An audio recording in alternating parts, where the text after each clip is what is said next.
Hello there, my name is Sharon Blackie and I am a psychologist and a mythologist who is the author of The Enchanted Life.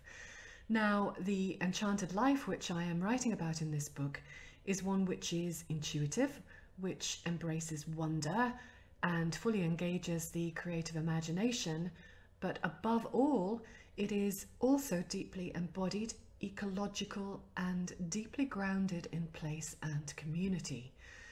Because enchantment, in my definition, has nothing to do with fantasy or escapism or magical thinking. Rather, it is founded on a very vivid sense of belongingness to a rich and many-layered world. It's a profound and wholehearted participation in the adventure of life. It seems that in these days of coronavirus-induced lockdown, many of us are of necessity rediscovering the art of slow living, which to me is a key characteristic of an enchanted life.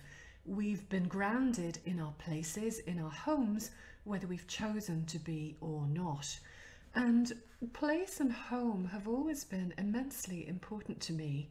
They've always been central to my life. That sense of knowing exactly where it is that your feet are planted, wherever that may be, and for however long you might be there, has always seemed to be one of the necessities of life. It literally grounds us, creates a sense of belonging, and also it seems to me that in some sense we have a moral obligation to appreciate and understand our places because they literally give us life. They are the ground of our being. But for me, as a home and a place lover, this has been a particularly strange time because I have been relocating countries in the middle of all of this chaos. I've been between homes and it hasn't gone exactly smoothly. So we managed to make it out of Ireland and into our new old house in Wales.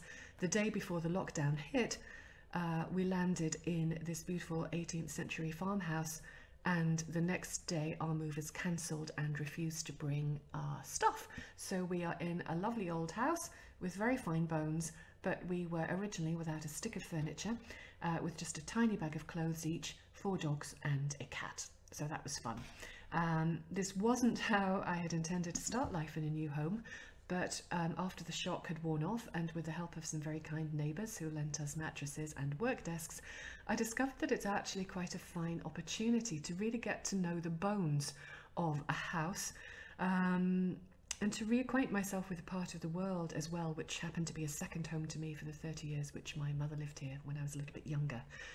And to sit quietly and listen to its whispers and the creaks of its old beams, and to get to grips with the antique monstrosity of a boiler stove which heats most of it. So I'm trying to see this as a new way of relating to home, and it's proving challenging, but it's also proving to be very fruitful.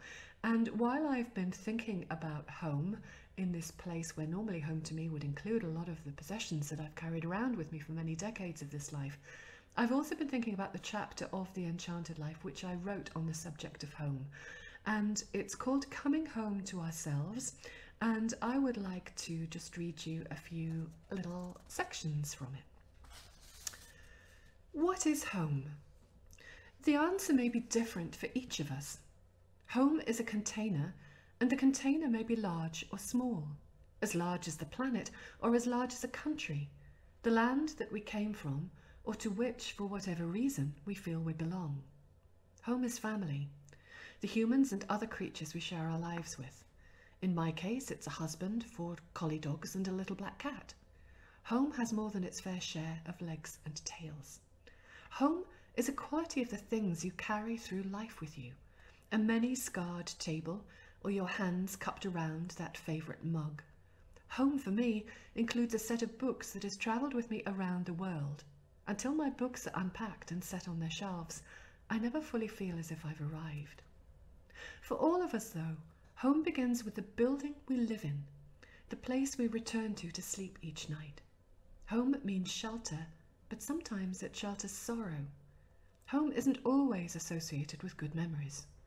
Our childhood homes may or may not have been safe places. They may or may not have been places where we flourished.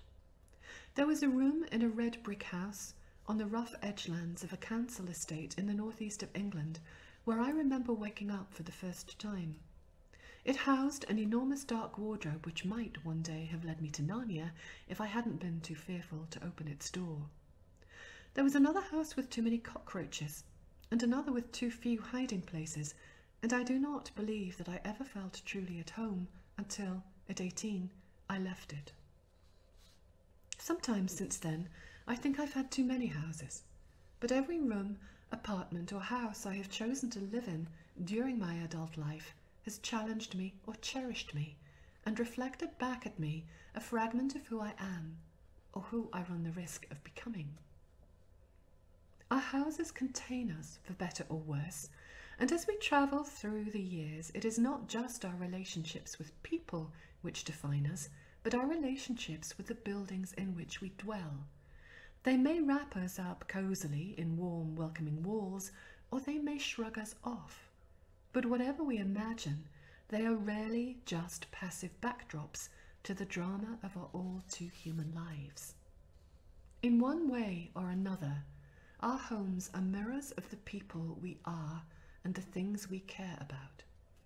As French philosopher Gaston Bachelard suggested, the house is the topography of our intimate being, both the repository of memory and the lodging of the soul. Our homes embody us. The nature of the building, the way we decorate and furnish it, the objects we bring into it. Think of the houses in fairy tales, which are never simply houses. They are symbolic dwellings which offer a glimpse into the souls of the people who inhabit them. The too sweet, too good to be true gingerbread house which Hansel and Gretel find in the woods, a sticky flytrap if ever there was one. Baba Yaga's frightening, but in the heart of the woods, hut which could run on chicken legs and was surrounded by a fence of skulls. Or Rapunzel's high tower, unscalable and impenetrable. These houses are no mere backdrops.